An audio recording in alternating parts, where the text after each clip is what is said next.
Pain isn't your enemy. It is your mirror. It shows you what still needs to be healed and strengthened and faced.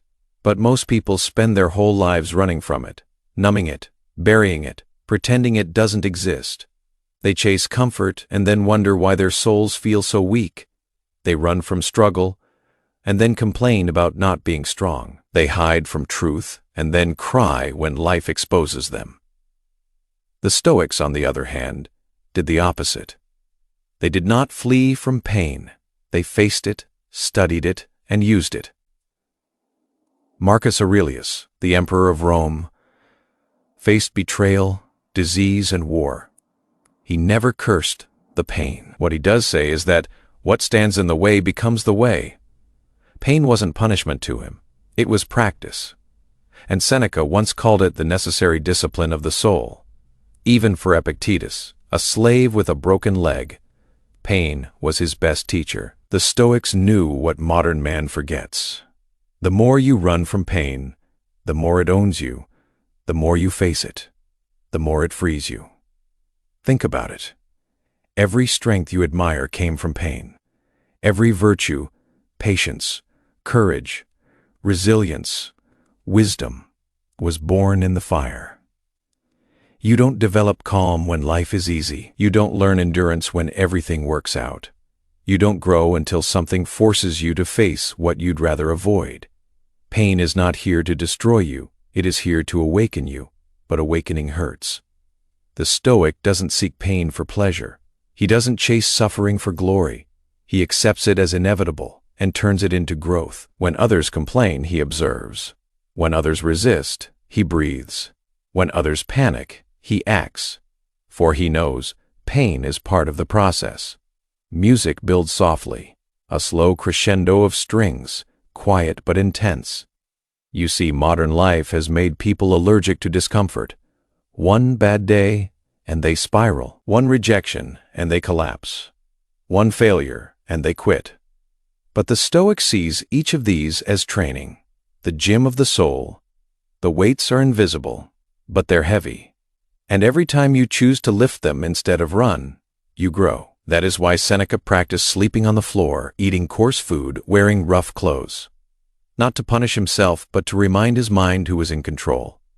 Pain becomes unbearable only when you give it meaning. It doesn't deserve.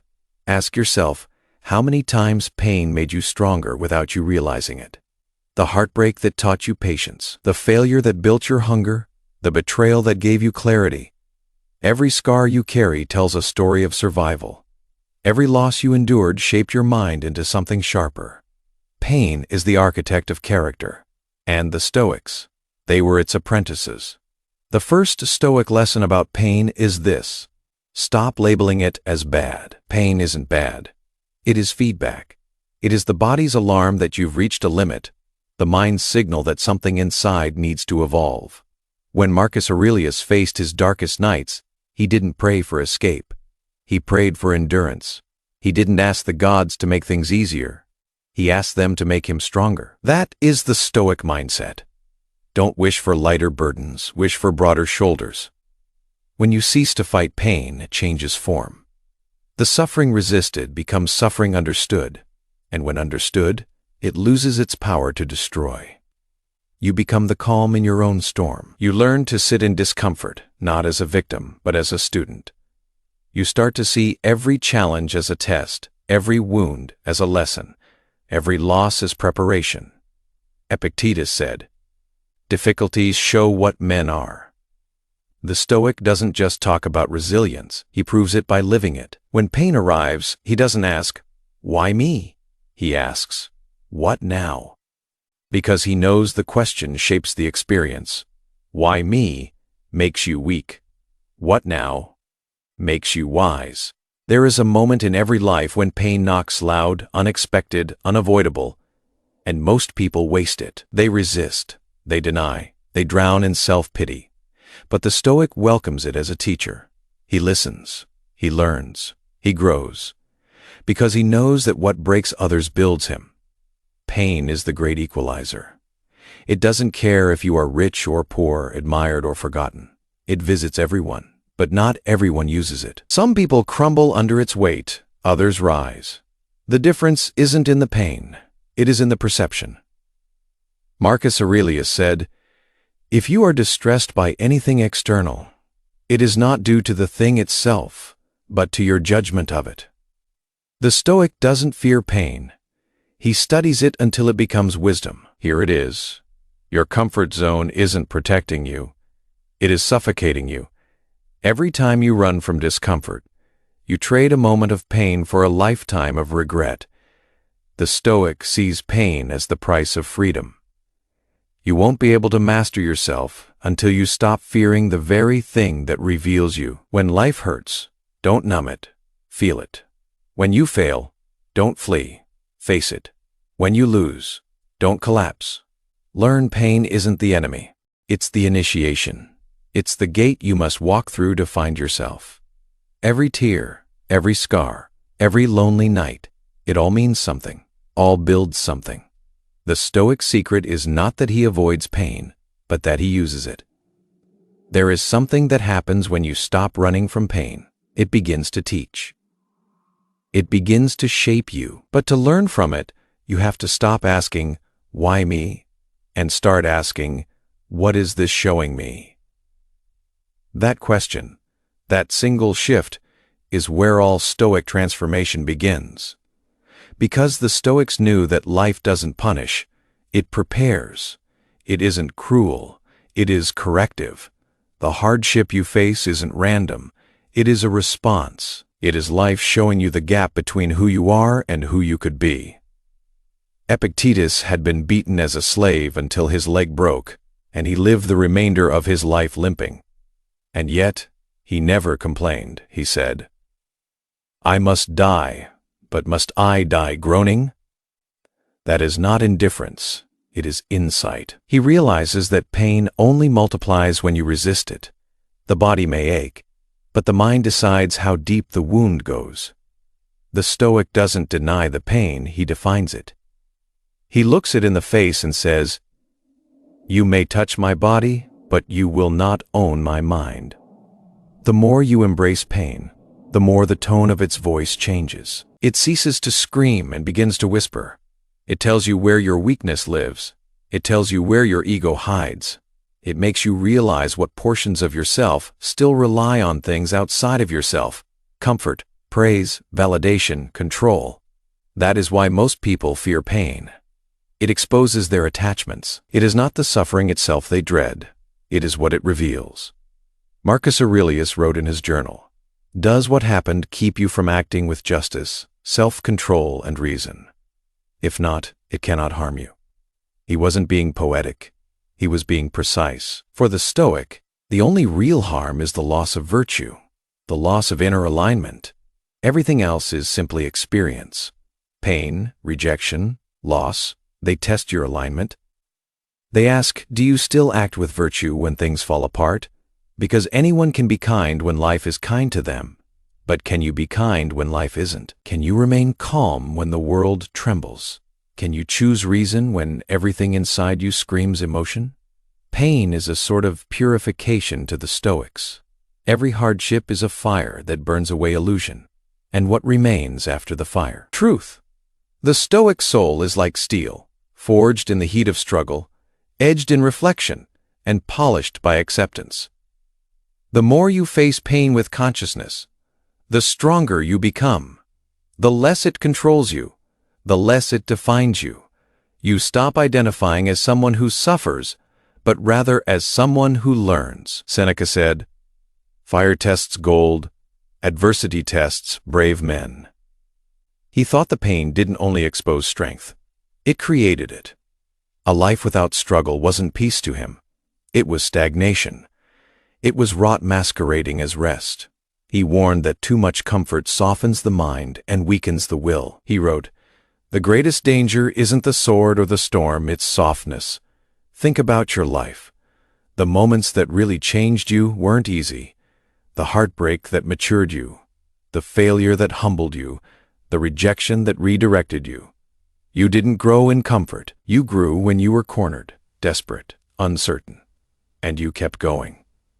Pain is the price of transformation, but most people want change without the cost. They want strength without the struggle, wisdom without the wounds. It doesn't work that way. Pain is a process. First, it breaks your illusion. Then, it tests your patience. Then, it teaches your purpose. At first, it hurts. Then, it humbles. Then, it heals. The Stoic knows healing doesn't mean the absence of pain. It means the presence of power through it. Marcus Aurelius didn't pray for the storm to pass. He prayed for the strength to remain steady through it. That is the Stoic secret, not finding peace by escaping pain, but by mastering your mind while it is present. The moment you embrace pain consciously, you change your relationship with it.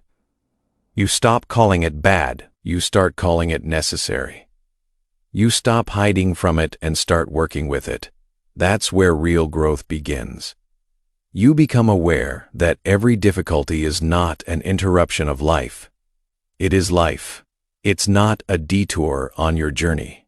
It is the journey. As Seneca once said in a letter to a friend, "No man is more unhappy than he who never faces adversity, for he is not permitted to prove himself." That is the Stoic spirit, to welcome the test.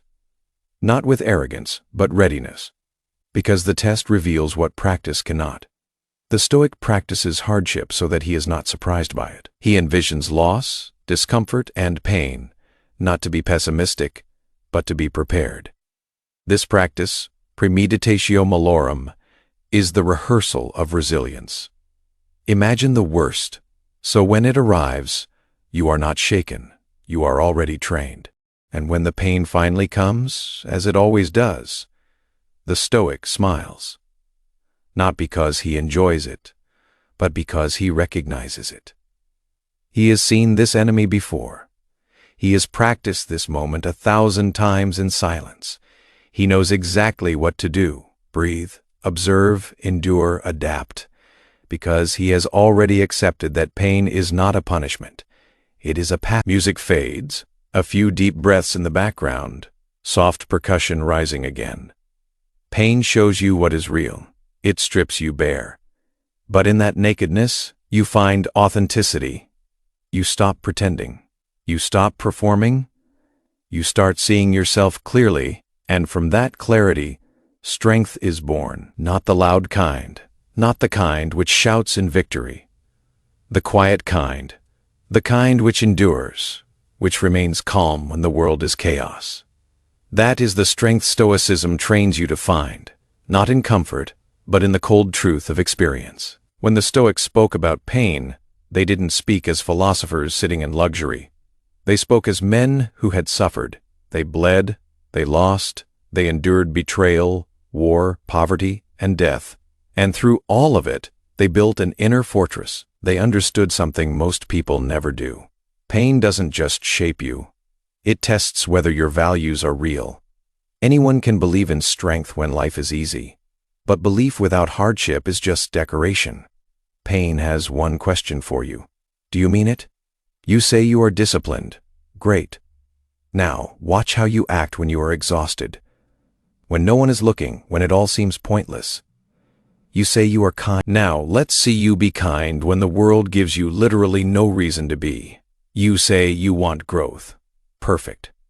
Let's see what you will sacrifice for the sake of it. Pain does not deceive, it measures truth. The Stoics trained for this. They knew that embracing pain wasn't masochism. It was mental conditioning. Seneca would fast, walk barefoot, sleep on hard floors. Epictetus taught his students to expect insult, loss, and hardship as inevitable, and to face them with calm. Marcus Aurelius woke up every morning reminding himself, "Today I will meet interference, ingratitude, insolence, disloyalty, ill will, and selfishness." Not to be pessimistic, to be ready, you see. Most people fail not because life is too hard, but because they expect it to be easy. They're surprised by struggle, offended by difficulty, shocked when things don't go their way. The Stoic flips this. He wakes up expecting challenge, and because he expects it, he is never defeated by it. That is the paradox. Preparation creates peace. Where there is preparedness, it is the pain that loses its edge. The Stoic does mental rehearsals, thereby taking away from pain the element of mystery. If you envision the worst, being fired, rejected, failing publicly, even death itself, you take away the element of surprise, which most often makes fear worse. Seneca called this premeditatio malorum, or the premeditation of evils. It is not negativity. It is awareness. It is saying, I know pain will come, and when it does, I'll be ready. Pain hits hardest when you think you are safe. It only breaks you if you thought you were untouchable. The Stoic avoids this trap by accepting that nothing is guaranteed, not comfort, not stability, not love, not health. He owns nothing but his response. That realization doesn't make him hopeless. It makes him free. When you expect nothing, you fear nothing. Modern life teaches us to run from every form of pain. We're told to avoid discomfort, to chase happiness, to buy peace in products and pleasures. What happens when the noise stops? What happens when the screen turns off and silence sits with you? You feel the thing you've been avoiding, yourself. The Stoics knew that self-confrontation is the hardest pain of all, because it is not about what others did to you. It is about what you've done to yourself, the wasted time, the broken promises, the discipline you abandoned. Pain exposes that truth, and only those who face it can rebuild. Pain humbles you, but it is the birthplace of power. That is why the Stoic doesn't resist pain. He welcomes it in as initiation. Because you can't become unshakable by staying untouched. You can't find peace by avoiding war. Pain's the gate that every warrior of the mind has to pass through. Think of the worst moments in your life, the nights you thought you wouldn't recover, the heartbreak that hollowed you out, the loss that felt insurmountable. But now, look at you, breathing, wiser, still standing. That means you didn't break. You were remade. The Stoics believed that no pain gets wasted if it transforms you. Every hardship is material for virtue, an opportunity to practice patience, discipline, acceptance, courage. You don't control what happens, but you control how it shapes you. Epictetus said, when something happens, the only thing in your power is your attitude toward it. That is it. That is the secret. Pain can destroy you, or it can define you. The difference is attitude. When pain comes, the average person says, why me? The Stoic says, of course me, and now what? That now what changes everything. It turns pain into purpose. The Stoics turned pain into practice. When insulted, they practiced restraint. When betrayed, they practiced forgiveness. When exhausted, they practiced persistence. Every difficulty became a training ground. They understood that pain was a test not of endurance alone, but of awareness. Because the mind that can remain clear in pain can remain clear anywhere. Seneca said, we suffer more in imagination than in reality. The Stoic trains his mind to see through that illusion. Most pain isn't from what is happening. It is from the story you tell about it.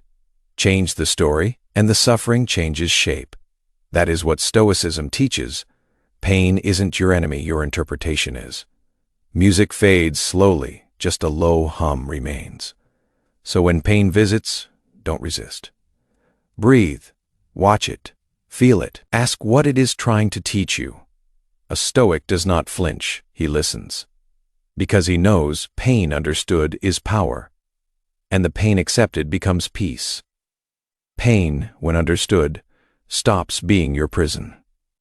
It becomes your power. The Stoics knew this, that pain isn't something to escape. It is something to convert, and they learned how to turn pain into strength the same way that a blacksmith turns fire into form. The world burns everyone. The Stoic learns how to burn beautifully. You see, pain is energy, and energy never dies. It only transforms. The ordinary man uses his pain to destroy himself. He drinks it, buries it, runs from it. The Stoic channels it. He redirects it. He turns it into focus, discipline, and clarity. Marcus Aurelius ruled during plagues and war. When everything fell apart, he wrote meditations. Seneca faced exile and injustice. He turned it into letters that still guide minds 2,000 years later. Epictetus was enslaved, beaten, silenced, yet his words became a manual for freedom. They all understood that pain is raw power. It is what you do with it that defines you. How do you transform pain into strength? The Stoics began with awareness. First, they refused to lie about their suffering. They faced it directly, described it clearly, and accepted it fully. Because you cannot transform what you deny, Seneca said. A man is not affected by events, but by his view of them. If your view is distorted, pain consumes you. If your view is clear, pain instructs you. The first transformation is clarity. The Stoic separates the facts from the feelings. This hurts, he says. But what does this mean? That pause, that gap, is everything. Between the pain and the reaction, between the hit and the habit, there is a choice. The Stoic lives in that space. He doesn't rush to numb the ache or drown the thought. He breathes and observes. The pain reveals truth, that he is still human, still learning, still alive. Then comes the second transformation. Discipline. The Stoic doesn't waste pain. He works through it. He uses it to sharpen his will. Every discomfort becomes a form of training. He uses rejection to practice self-respect. He uses failure to build persistence. He uses loss to deepen gratitude. Nothing is wasted. Every experience becomes fuel. That is what Marcus Aurelius meant when he wrote, "The impediment to action advances action. What stands in the way becomes the way." The Stoic path doesn't avoid obstacles. It turns them into stepping stones. And in a pain-avoidant world, this mindset makes you unstoppable. While others are searching for shortcuts, you are mastering the long road. While they seek ease, you are seeking evolution. The pain that breaks them builds you because you've chosen to give it purpose. There is a practice the Stoics used to keep themselves sharp, voluntary hardship. They didn't wait for pain to come. They trained with it. Fasting to strengthen control, enduring cold to strengthen resolve, losing comfort to strengthen gratitude. Seneca would ask himself, "Is this the condition I feared?" And every time the answer humbled him. No, it wasn't. Because the pain he imagined was always worse than the pain he experienced. Once you face discomfort by choice, you take away its power to control you. Modern people call it resilience. The Stoics called it preparation. If you practice discomfort daily, even small things, the storms of life stop feeling like ambushes. The Stoic builds his armor before the battle begins. That is why when tragedy strikes, he doesn't crumble, he adjusts. When loss hits, he grieves without despair. When pressure rises, he breathes, thinks, and acts. Because he trained for this, pain is a teacher, and it teaches one lesson only. Nothing lasts. Not even pain? It comes, it burns, and then it passes. But what it leaves behind after passing is what matters.